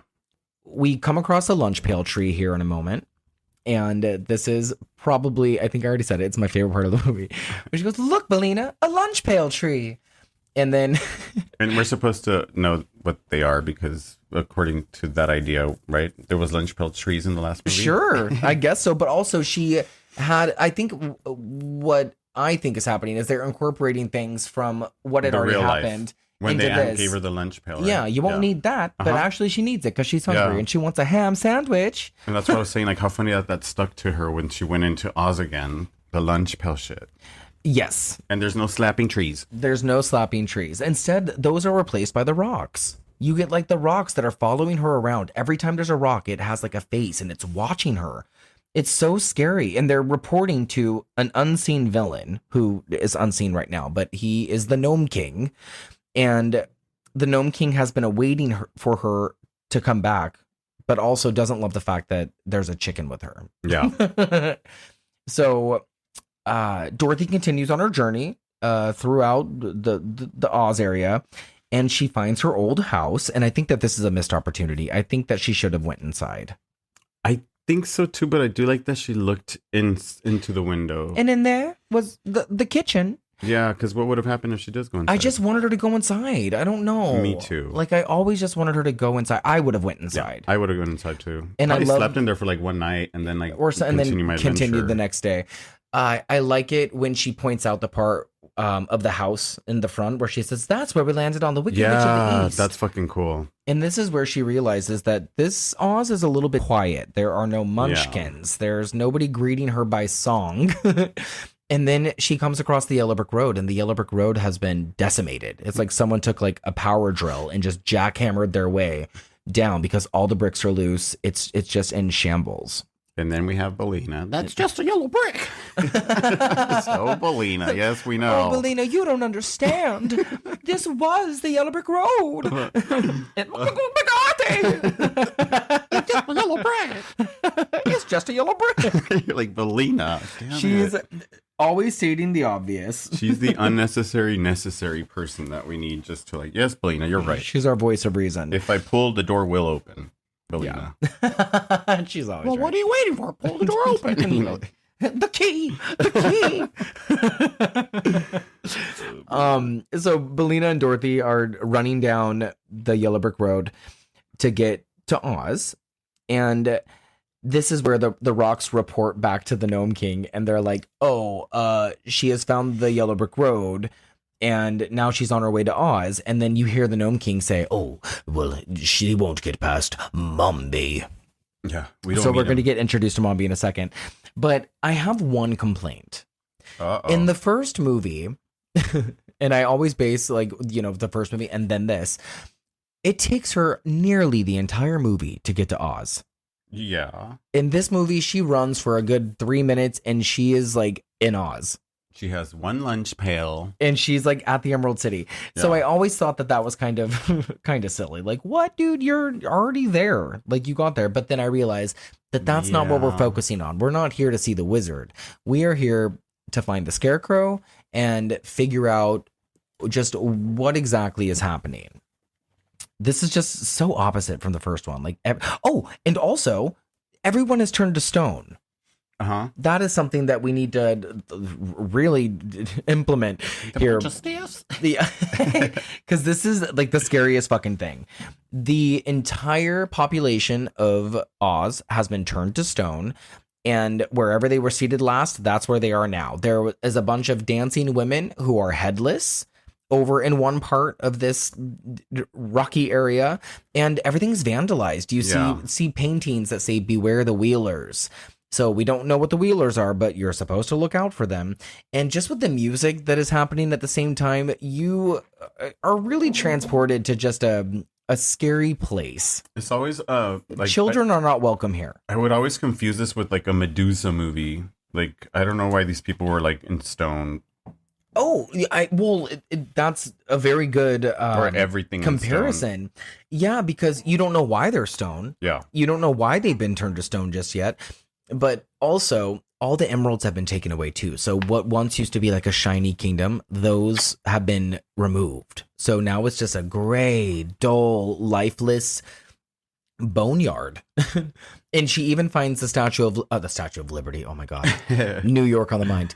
She finds a statue of the Tin Man and the Cowardly Lion. But she does not find the Scarecrow. So we know that her old friends are just all turned to stone. They're all in trouble. And this is when we come across the Wheelers, who are perhaps some of the scariest fucking characters that have ever been in a children's movie. Yeah, ever. How do you describe the Wheelers? These are replacing the flying monkeys from the original. 100%. 100%. So now they're on wheels for feet, wheels for hands, and their faces are like these tribal masks with like predator type hair. Yeah, that is like something out of like I would say like Waterworld or Mad Max. I would agree, Mad Max for sure. Yeah, it's just like an apocalyptic. Yep. Too modern for the movie, even. Like, honestly, it's too modern of a look for the movie. Like, they could use Wheelers for something of their own, like their own movie. Oh yeah, Wheelers. They deserve their own their own spinoff for sure, because these characters have a lot of depth, and we definitely don't get enough. And they appear more, and they're used very well. But I know what you're saying. Like, it would be a really interesting concept. They add a lot of like the 80s aspect to this movie. I don't know if it kind of seems like a music video about drugs is gonna come on, or like I know don't how not to do drugs or something's gonna happen. You're like, hey Dorothy, listen to me. I've been stopped doing something XYZ. Now I'm a celebrity. And they have crazy makeup too. Yeah. So when their masks aren't on, their masks are on their head, and they communicate by that's fucking cool. But they communicate by making these crazy screeching sounds. So the masks are at the top of their heads, right? Yeah. And they kind of like tilt their head down as they're wheeling themselves through the property, and then once they want to communicate with Dorothy, they kind of raise their heads up, and she sees the real face. Oh God, they're really scary. Yeah, they're really, really scary. And I feel like if we would have gotten more of the winged monkeys in the first one, that this is what they would have transitioned into. You're right. And we do have a lead wheeler. Oh, we do. What's his name? I don't know his name. It would just be lead wheeler. Oh, I believe, because that's what he just the one that communicates or does the whole talking with the Queen and or the Rock. And he's the one who is wheeling Dorothy in the beginning of the movie. Yeah, in the sanitarium, wheeling Dorothy. Get it? Yeah, the one. You're right. So the way these guys laugh also is so fucking frightening. So they communicate by screeching and like throwing their heads back and making this horrible, horrible bird noise. But they laugh like hyenas, and they travel like hyenas. And it turns out they're really mad at Dorothy because she stole a lunch pail, and they don't want the chicken there. So No, and she gets locked up. Doesn't she like run somewhere, locks herself up somewhere? I missed that. Yeah, she hides in a hidden room that is unlocked by the key. Billina's like, use the key, the key. And so the key that she found in the farm that one day, it's been in her pocket this whole time. She takes it, unlocks this wall, and then ends up in a dark, scary closet. But the guy, the fucking lead wheeler from the outside is like, you'll come out sooner or later, and when you do, we'll chop you up to pieces and throw you in the deadly desert. It's like, she's never gonna come out. And you guys, that's scary as fuck. Like, how do you say that to a kid in the Disney Channel? And like, this is an Oz movie. I know. We'll chop you up into pieces, he says. Or what does he say? Something like that? Exactly that. Really? We'll chop you up into little pieces and throw you in the deadly desert. No, I think you were right the first time. It's scary. Hey. Oh, sorry. Sheriff. The dogs are yelling at each other. But it's scary to me that it's so petty as you stole our lunch pail, now you die. I know. Like, chop you up and you deserve to be thrown in a deadly desert. And the Wheelers are like the gangsters as well. Mm-hmm. They're the ones who are vandalizing Oz. There's a reason that they exist. They're the henchmen for not only the Gnome King, but for a character we're about to meet, which is Princess Mombi. But we'll get there. So Dorothy is now in this locked room with Billina, and this is where we meet TikTok, which is the equivalent of the Tin Man, I would say, right? Yeah. Yeah, I would say. I would say so. Everything has an equivalent. We didn't Billina get a Tin Man. Toto. The TikTok would be the Tin Man. Jack Pumpkinhead would be the Scarecrow, etc. Yeah. We already talked about how TikTok was made to work, like by having the actor inside was a contortionist. It's so, knowing that, it's so much fun to watch this movie, and also very stressful because I just don't know how anybody could do that. I don't know how anybody could. They put the contortionist into the small character, and like the belly of it, and then they put the small cast member in the taller Tin Man. Isn't that weird? They don't make no damn sense. It doesn't make any fucking sense. I don't know if any of that's right. I really don't. Was it just a voice? No, there was no voice. There was no Tin voice, Man, right? No. So we find out that TikTok is a part of the Royal Army of Oz, and apparently the Scarecrow locked him in there and told him to wait for Dorothy. Everybody's been waiting for Dorothy. Yeah. Everybody. Like, this is a city that has been demolished, but we're waiting for a 9-year-old girl to come rescue us. It looks like Pompeii, and everybody's just waiting for Dorothy. It does have like an Italian vibe, huh? Mm-hmm. It really does. So there's a Wheeler showdown, and I think that this part is so cool. When TikTok comes out, he has offered to help her with the lunch pail, and like just beats the shit out of all the Wheelers with the lunch pail, and then ends up having the lead Wheeler in his grasp, and he's like, you're gonna help us, tell us what's going on. And the Wheeler tells him, hey, like, the Gnome King took everything, moved to his mountain, turned everyone to stone, took all the jewels with him. Here we are. Is that when TikTok comes out and he like helicopters everybody? Yeah. And he's like, behave yourself. Yeah. And the Wheeler says, behave yourself. Yeah. I had a note too. This would have been such a cool set to be on as a kid. Yeah, I agree. That's why I appreciate this movie, because it's more of a realistic, outdoory, like, she was actually in mud and dirt, like, to make this movie happen. Yeah, they're even if it's sets, like, the sets here are so elaborate and so outstanding to where it's just hard not to believe it. And the cool thing is that nobody hung themselves from whoa. That is a legend. That's never a thing. Really? Nobody hung themselves on the set of The Wizard of Oz. No, nobody did. I love that you might think so. Okay. So this is where we are introduced to Princess Mombi, because the lead Wheeler has directed them to her castle because she's the one who knows where the Scarecrow is. And her castle, which I never realized is only about 10 feet away from where they are in this part of the movie, is the scariest, dirtiest castle that does not belong in Oz. Mm-mm. And I love it when Billina says, this Mombi is some housekeeper.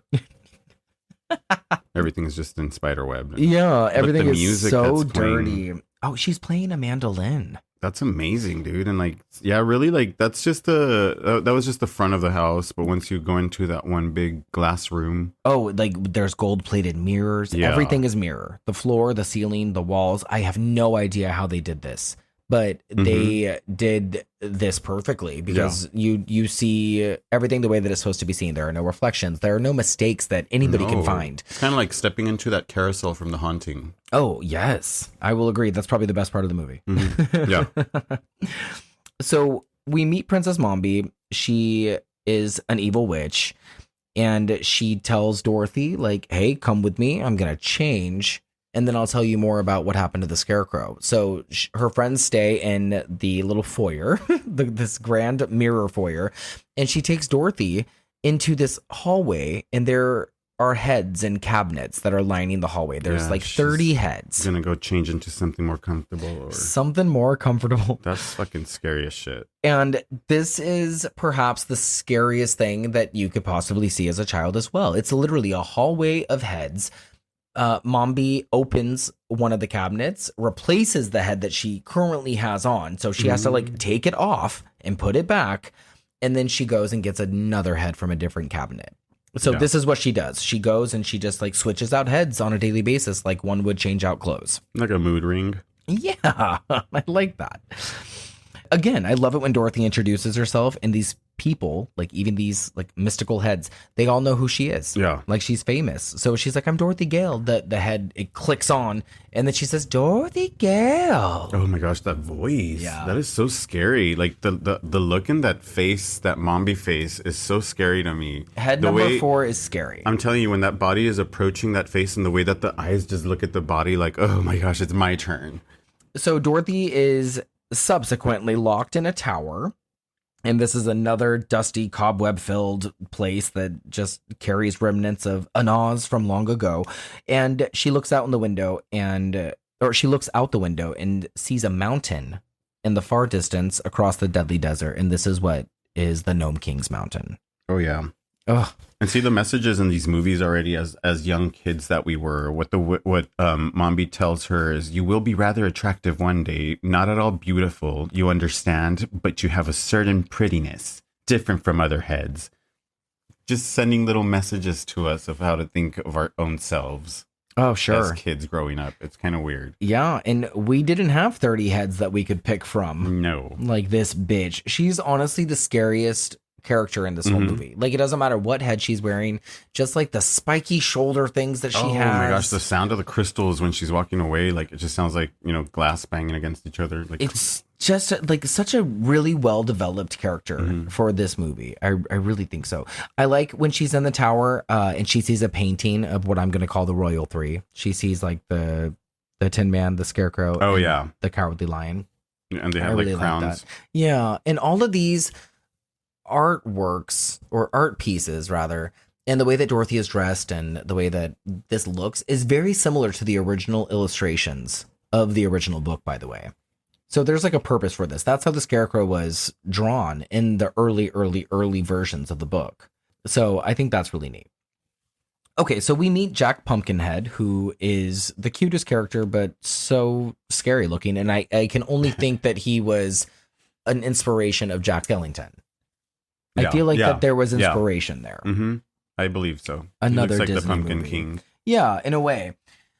And it was Brian Henson, I think, who did the suit wear for this, and it's so cool. Like, this guy is so thin, so creepy thin, and when it's not an actor, they're using a puppet, and it's so interesting and fun how they incorporate the two. Yeah, that is pretty brilliant. Like the leg part. Yeah, and he's so wobbly. And watching it this last time, I paid attention a lot to him. Yeah. I don't know why. And I was just trying to like balance out when it was a puppet and when it was a person. Yeah, when it was a puppet, when it was a person. Like, it's a super skinny person or super thin person, and then you can tell the kneecaps, like the part of it, like that are disguised like the wood portion. Yeah, exactly. So Jack was basically Ozma's creation. Ozma built him to scare Mombi, and then Mombi kidnapped Ozma and did away with her, and then locked Jack up in the attic. So that's how Jack came to be. Calling everybody mom. And now he wants to call Dorothy mom because Ozma was his mom, and now he wants Dorothy to be his mom. And then he also tells her about the powder of life and where to find it. Mm-hmm. And the powder of life is literally a little bottle of powder that is inside cabinet number 31 in the head hallway. And that is apparently where Mombi's original head is. So she has like all of her like most scariest dangerous spells within that cabinet with her as well. And so while Dorothy hatches this plan to go retrieve the powder of life, TikTok, Jack, and Billina band together to build a flying sofa contraption with the head of a moose. And they call this creation the Gump. The Gump. That's funny, Gump. Let's discuss the journey to retrieving the powder, because this is so frightening. It really is. It is so frightening. Dorothy is... she walks through like the scary land of mirrors, and then she ends up in Mombi's room, and she has to pass Mombi's bed. It's this big giant bed, and we have a snoring body, but there's no head. She's not, Mombi doesn't have a head, but No, she's it's just the emitting body. a snore, which I think is so scary. And she has to get the key off of Mombi's wrist. There's this red key on a ribbon. And so she has to sneak that off. It's so intense. And then she has to go down the hallway of heads where all the heads are asleep. And she has to open cabinet number 31.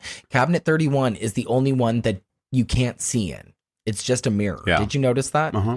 All the other heads you can just see. So she opens number 31, and Mombi is the same head as Nurse Wilson. We find out that this is who Mombi is. This is Mombi. It's even scarier. Oh, it's so frightening. And her head is sleeping as well. And she's got this frizzy fucking red hair and drag queen makeup on. And it's a scary head. It's chaperone. And Dorothy reaches in to get the powder of life, knocks something over, and wakes the head up. And this is, oh God. This is the part where every child in circumference started having nightmares, because Probably. the head screams, "Dorothy Gale!" and all of the heads down the hall wake up and start screaming.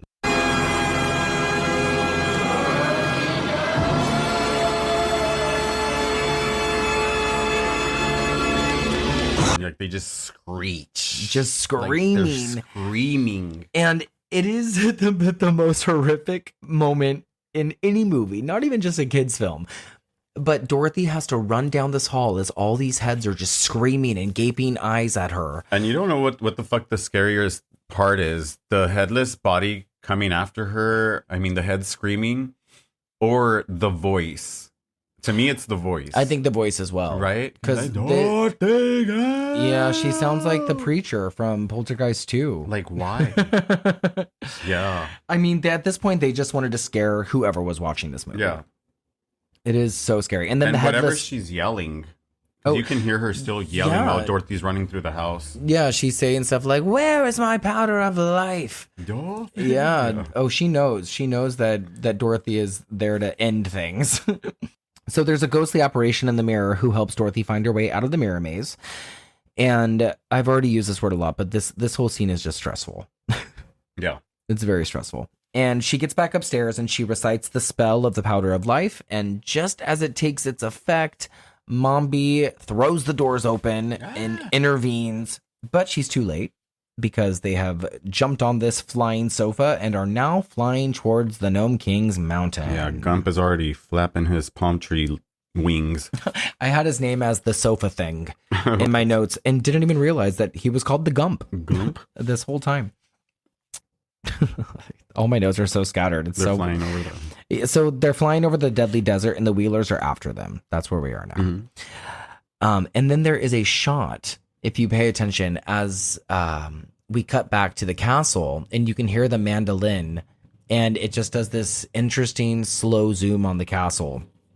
Oh, and yeah. And then it cuts to Mombi, and she's inside her mirror room, and she's conversing with the apparition in the mirror, who we find out is Ozma, and who has been trapped in the mirror by Mombi, and it has been put there so nobody could remember her. But she has this line where she says, "There's nobody left who even knows who you are." That is the most chilling thing Oh, yeah. in the world. That is chilling. Chilling. I'm not chilling. Chilling. That is chilling. And then we cut back to the Wheelers, who are still after Dorothy and her friends. And they come to the deadly desert, and some of them end up sliding into the sand and turning into sand themselves. So fucking scary. So it's just like This is now a horror film. So if it wasn't scary up until yet, like it's like pretty fucking creepy for the rest of the movie, I think. Yeah, if that headless shit didn't scare you. Well, yeah, the rest probably will. So the Gump starts to fall apart and they all end up landing on the Gnome King's mountain. This is the next day. They've been flying over the desert all night. And then when Dorothy wakes up from her nap, everything just crumbles beneath her. And this whole sequence when they are falling, did you hear Goofy's laugh? No. In the background? You can hear, I swear to God, it's Goofy. You can hear, yeah, hooey.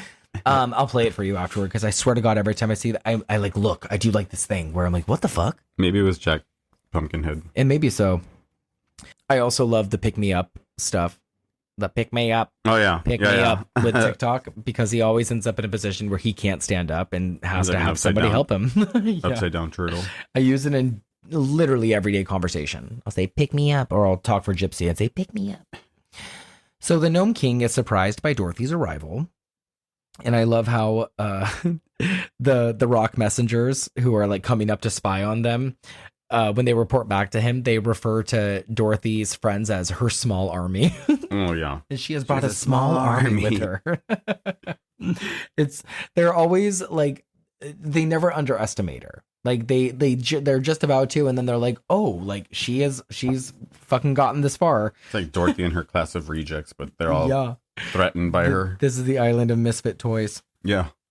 So up until this point, Mombi has been our really only evil character, but now we have the Gnome King, who is this big, powerful rock creature. And he starts off as a face, kind of like the rock messengers, and then slowly, progressively turns into a human form type of rock creature. So it's really neat to see how he starts and how he ends up. Which is fucking scary as shit.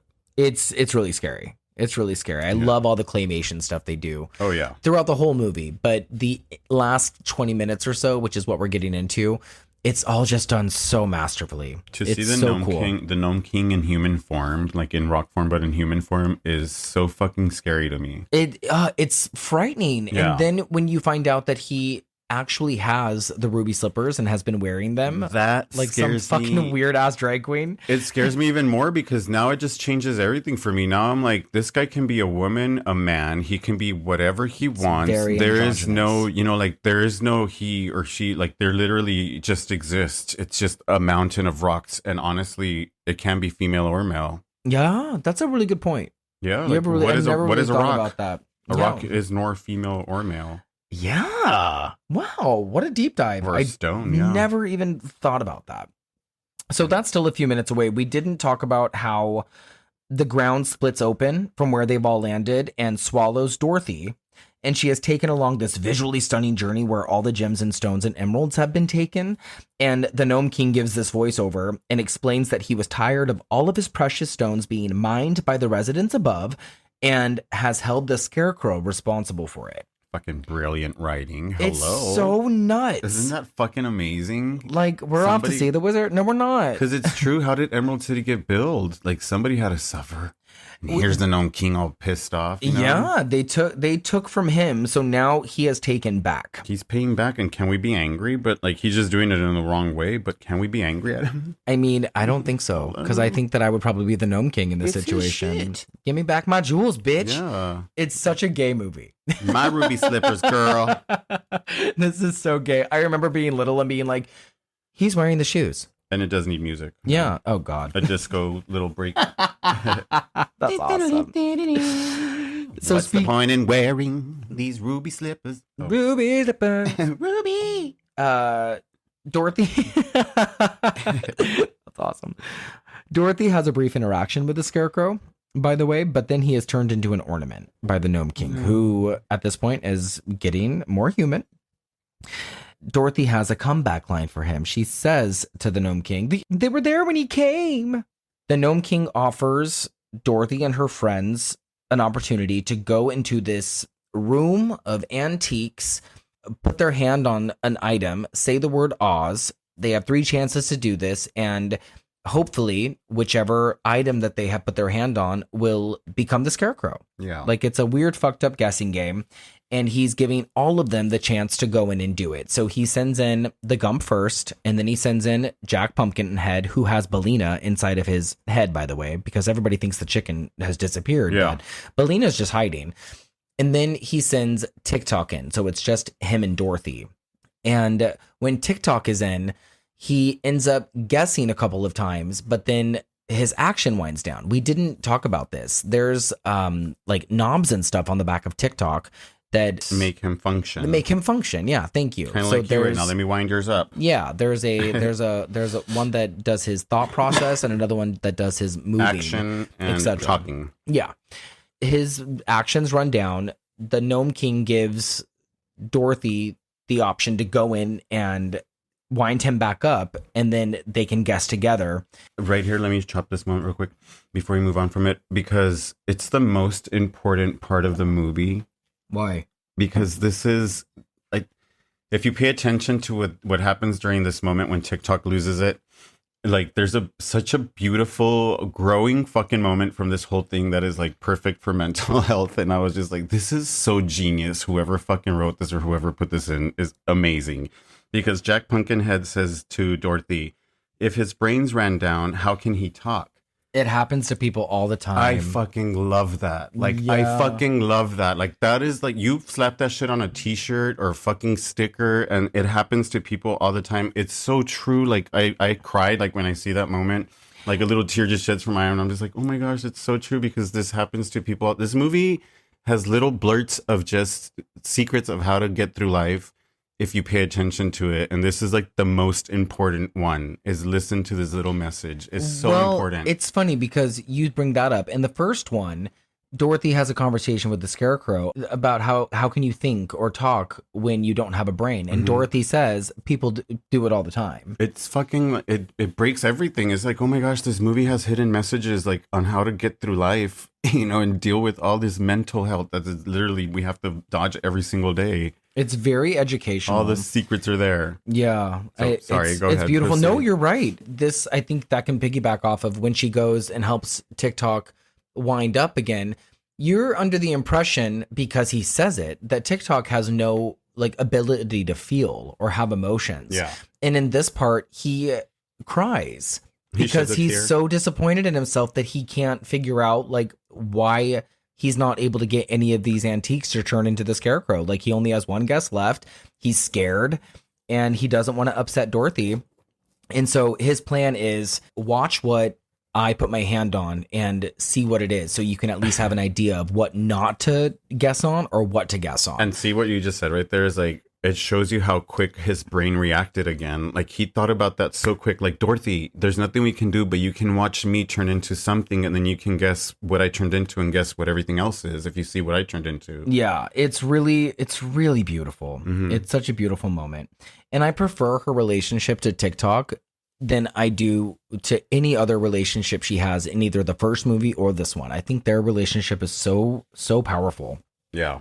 Which is funny because in the first part of the movie, if you take anything from that first part and bring it into Oz to have it like correlate, TikTok would have been the machine that was going to erase her memory. Yeah. Isn't that like, funny? do you see the eyes? Do you see the nose? Do you see his tongue, And this Dorothy? is its mouth. Yeah. So the fact that she loves him the most, and it's so clear, is really ironic because that was supposed to be the one that erases her. Erased her. Brain. Yeah. Whew. Yeah. So TikTok disappears because he guesses wrong, and Dorothy can't figure out what it is that he's turned into. And we should be clear, the room that they're in is like this big, very, very tall ceilinged room that just is filled with antiques. It's the West Just Wing. all the West Wing of antiques. And there's 100 of them. So it's very easy to A, lose hope in yourself, and B, probably fail. Like, it's scary. And the Gnome King is also scary. Before Dorothy is sent in to help TikTok, before she chooses to do that, the Gnome King offers her the chance to go home with the help of the ruby slippers that he's wearing. He'll click those heels 3 times and just send her on her way at the expense that she will never think of Oz again. And so this is where we get that correlation, if you haven't figured it out, that Dr. Worley and the Gnome King are the same. Yeah. And she chooses to go help TikTok instead of going home. She chooses to go help her friend. I love it. And I know I already brought it up, but the sound editing in this movie is so fucking good. When Dorothy is inside that room and the way her voice echoes. Yeah. Like, TikTok. That's why every time that we like make fun of this movie, we're always like, Oz. Not that she says it like so many times, but it's just the echo of the room. It's so good. So the plan is for when TikTok becomes an ornament, for Dorothy to be able to see what he's turned into. That's not how it works. He's become an ornament. She doesn't know who he is. And now she has to take her 3 chances on guessing which ornament is any of her friends. And it's so frightening. And we get a little conversation between Mombi and the Gnome King about Ozma. And she says something about how Ozma has not escaped and she's still trapped. And the Gnome King is like chastising Mombi for not doing her job and not killing Dorothy and her friends when she had the opportunity. And it turns out that Ozma is like a hidden secret of Oz. Like, we already know that she's like trapped in the mirror by Mombi, but we don't necessarily know why or who Ozma actually is. Yeah. So I love that we still have that suspense on like, wait, what? Who's Ozma? What is going on? Elsewhere, back in the antique room, Dorothy finds a green gem and guesses on it, and the Scarecrow appears. And the Scarecrow is scary in himself. He's got like this oogly-eyed and expression on his face, and he's got the mouth that, you know, moves like a puppet. It's kind of creepy. Yeah, these are kind of creepy. Dorothy! And he's just very touchy. I don't like it. I think that the Scarecrow's the creepiest of all the characters. Touch it, Dorothy. Remember when he says that? Yeah. Oh, God. So the game continues, but not for long, because the Gnome King is throwing a temper tantrum because he realizes that the Scarecrow has been found. He then locks Mombi in a cage and becomes this big rock monster, and the entire layer goes into chaos. And like the next few minutes are just fucking nuts. Like the hallway is falling apart. There are creatures made out of rocks that are coming out of the walls and reaching their rocky hands out. And it's like a flat out horror film. Yeah, this is scary as shit. Yeah, everybody just watches as the big monster version of the Gnome King, which is what he's turned into, and he's surrounded by flames. They just watch as he starts picking up random characters and eating them. Yeah, he tries to eat them, but he only reaches for the couch, I think. Yeah, he only gets the couch. The gump off the couch. Not even the gump. Yeah, they get the gump's head. He eats the couch, and then he goes for Jack Pumpkinhead. And what happens? Billina lays an egg because remember, you guys, she was hiding inside a pumpkin's head. So when the king tilts Pumpkinhead over to eat him, the egg falls out of the eyeball into Pumpkinhead's mouth. Into the king's mouth. We never find out why exactly eggs are poison in Oz. I don't know, but isn't he like, it's poison? And she goes, that's right, it's poison. Doesn't Billina say that? Probably. I think she says like, poison, exactly. No, it's poison indeed. Oh, yes. Yeah, she does say that. Poison indeed. I like it when she goes, I laid my egg. She's so angry.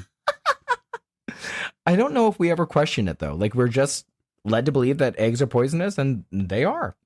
I don't know in what type of way, maybe the protein to the stone. I'm not really sure, but like I thought eggs were made from like the calcium in the rocks. It's Oz, dude. Like it's just it's got its own. I know rules. how. Why? Because the eggs are made out of like stuff from the you know, like the sand and the dirt and rocks and stuff, and I think it sucks nutrients from rocks and stuff to create the shell. So maybe that's how. I'll take maybe. I'll take it. Again, I never questioned it. Yeah. I was like, all right, we don't think allow that's how. chickens or eggs in Oz. Maybe they're vegetarian. Maybe. Yeah. Really? I love the part when the Gnome Kingdom starts to destruct, breaks down into flames, all the rocks start to crumble, and all the rocks are like poison. And they're all dying. And as everything falls apart, Dorothy can see the glimmer of the ruby slippers in the rubble of the rocks. And so she puts them on and wishes for Oz to be restored. And It does. It just goes back to the way that it used to be with all its flashing, beautiful emerald lights. They're lighting up the sky like we're at fucking Disneyland. All the characters have been turned back from stone into real people or real creatures or whatever. Yeah. And As everybody above, wants- so below. all the Aussians want Dorothy to become queen. Yeah, and they're like begging for her. Be our queen! And she's like, I don't want to go have a home. Billina. Yeah, and she just wants to go home still. There's a scare though for a second because everybody makes it back except TikTok. And there is like an ornament on the Gump's head and they wish Oz on the ornament and the ornament becomes TikTok. Yeah. She only loves TikTok. That's really cute. So yeah, there's an Oz parade. Dorothy, like we said, she doesn't want to be queen. She just wants to go back to Oz. But first, she has to help Ozma out of the mirror because we discovered that now that this curse has been lifted, that Ozma, who has been in the mirror the whole time, revealed Ozma in the mirror. That's what it was. Yeah. And she helps Ozma step through the mirror. And Ozma, we find out from some of the other people in the audience that Ozma was the rightful ruler of Oz. It was her Presumably father drowned. that was king. What happened? I said the one that was presumably drowned. Oh yeah, Dorothy. Came back. I thought you drowned. Ozma reclaims her throne. Dorothy gives her the ruby slippers, and Ozma basically sends Dorothy back to Kansas on one condition, that she will check in on her from time to time. And Billina decides to stay as well. Billina's like, I'm not going back. Give my love to the chickens. That is really They tell Dorothy that the hospital was burned down by that lightning that was from the beginning when she first went into Oz. Oh yeah. So she wakes up and she's in like a meadow, like a rivery meadow of sorts. And Toto has found her, and Uncle Henry and Aunt Em have like had a search party going for her. Mm-hmm. And yeah, Dorothy. The sanitarium burned down because of lightning. Dr. Worley had gone back in to rescue his mind-altering machines, and he burned to death. And then as Auntie Em is telling Dorothy this, we see this carriage ride by that has like a jail cell attached to it. And we see Nurse Wilson, and she's in the jail. So whatever Dorothy had dreamt, whatever Dorothy experienced, she was right on the nose about Nurse Wilson being a bad guy. And Dr. Worley being a bad guy. Dorothy and Toto are back to their everyday life. Uncle Henry is still looking like Dave Grohl. And Ozma checks in on her in the mirror. And Dorothy wants to tell Auntie Em about it. So Auntie Em doesn't think she's a batshit crazy little bitch. But Ozma's like, no, don't do that. She's like, Dorothy, save yourself the trouble, girl. Just keep that shit a secret. We don't need to send you to another loony bin. But I love how Ozma's holding Billina, and Billina has the key around her neck because she's like the mascot of Oz now. Yeah, this is the end. Sorry, I was thinking about it, and I was like, the way that Auntie Em looks at Dorothy when she is telling her like, hey, like it's nice to have your own room, and you know, go outside and play. Like, I wonder if she looks at her in this moment and she's like, God damn, this girl's been through a lot. Yeah. Like, not only did she survive a tornado 6 months ago, but she just survived a fire at a place that we just left her at to get her brain scrambled. And what does she do? She goes outside and runs with Toto and Billina. Yeah. No, Billina's not there. No? Billina's in the mirror, remember? With Ozma.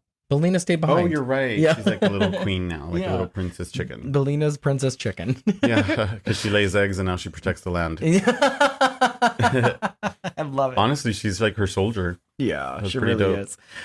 But I do love the ending scene, like the camera panning out like that, and Dorothy's just running around, And the it turns into a painting. It's so fucking pretty. Yeah, like it's this really is the good. best ending in any movie ever. The ending is really nice, and the music just suits it so well. And you can hear them like the dog barking. Yeah, come on, Toto. It's a happy ending. It's a happy ending considering all the terror that just took place for the first hour and 45 minutes. And yeah, we just learned that she's just a psychopath. Dorothy? Yeah. Yeah, she is. She's a delusional little loony. That shit don't exist, girl. You were in a fire. You were in a fire, Dorothy. Oh, I want them to make a return to Oz with Fairuza Balk as Dorothy. That would be dope. Or that she starts like telling the story, like a narrator. Yeah. Kind of like, what's her name in Edward Scissorhands? Winona. Why can't you remember her name? I don't know, Winona. Okay, so that's Return to Oz, guys. Luxor, Nexor, burst and burn! What is she doing? Just a curse. Have a nice day. That is Return to Oz. It is a perfect film for me. Oh my Gory Gator, that's a 5 out of 5, baby. For all the obvious reasons. It's just so nostalgic. It's so wonderful. It's so creepy. It's got such haunting imagery. It's got such a great performance from Fairuza Balk. And it's in the heyday of like special effects when like things were puppets and the Jim Henson Company like ruled movies. And it's like right on the same page with Labyrinth. And it's right on the same page with... I know it's not the same at all, but the Goonies, like they're just all in like that same pack of films for me. I know people like The Dark Crystal and all that stuff, but like Willow, also with Gene Marsh. Yeah. It's just movies like this are just a dime a dozen now, and you don't get anything like it anymore. And I think people are just afraid. And I'm glad that the writers and director of this movie just took chances and did their own thing. And I know it took a while, but people finally jumped on board, and I'm happy with what we have. I love this movie so much, and I could not recommend it more to anybody. It does remind me of those like old time movies, like Return from Witch Mountain, and what was that other one with the Dark Crystals? Remember the like little trolley looking things? Yeah. Like those type of Ivy movies. I do like this a lot. And it also had a lot of like the never ending story for me. Like, Oh my God, you're scene right. wise, kind of like if it's in the same universe, almost like the Deadly Desert belongs in Never Ending Story. And like Dorothy just kind of crossed that path. I think you're right. I think that those are actually better companion pieces as opposed to The Wizard of Oz. I think the Neverending Story and Return to Oz are very hand in hand. Hell yes. Like Ozma could be the queen from fucking, Call my name. Oh, I'm glad you like this movie. Yeah. I'm glad you like it. I just love it so much. I think the name Ozma to me sounds so much better than Oz, like the Wizard of Oz. I'd rather it be an Ozma than Oz. She is Ozma, Yeah. rightful ruler. So who is Oz? Somebody that killed Ozma and took over? Oz was her father. Oh. And then that's what I've gathered. And then Ozma is the princess. And the mother? And the queen. Ozmom? Ozmom. Vote Ozma. Oz brother, Oz grandma. Oh, that was fun. That was fun. So why don't you tell us a bit about your song? Oh, I didn't even finish saying anything about it, did I? No, you didn't even mention it at all. It's like you want to keep it a secret. Oh my God. Oz. We did a little clip. We played the little clip already, so I was able to have that in there. But yeah, I'll record more music as time goes by. I'm really happy to be recording music again. Or you guys, Stanley has a song. Listen to it. And listen to it. Thank you for the support. He'll clip it at the end. I already asked clipped him it. To. Oh. All right, you guys. We will be back next week for the second episode of season 3. And what movie are we talking about? Do you know? Not Long Legs. Not Long Legs. We are talking about Night of the Demons. Oh my gosh. Directed by Kevin Tenney, not the remake. Gonna start our Halloween trend. And this will be the beginning of our Halloween season. Spooky season is in full effect. I hope you guys enjoyed this conversation. I know, guys. Jeez. I'm really hungry. I'm hungry too. I'm gonna make some food right now. We're gonna eat. I'm gonna make turkey burgers. Everybody, do we have turkey? Oh my God, we do. Everybody have a really, really great day. Thanks for hanging out. Thanks for sticking out this last year with us. I know it's not been as consistent as one might expect or want, but we appreciate you guys. Yeah, shout out to my little princess Mina. I want to keep her engraved in this episode. Oh yeah, Mina is Mom B. Mina is Mom B. Mina Mom B. You guys will meet her later. You will. Stay gory, you guys. We'll be back next week. Bye. But no, stay gay. Oh, stay gay. Alex needs a nap. Bye, guys. Okay, love you all. Bye.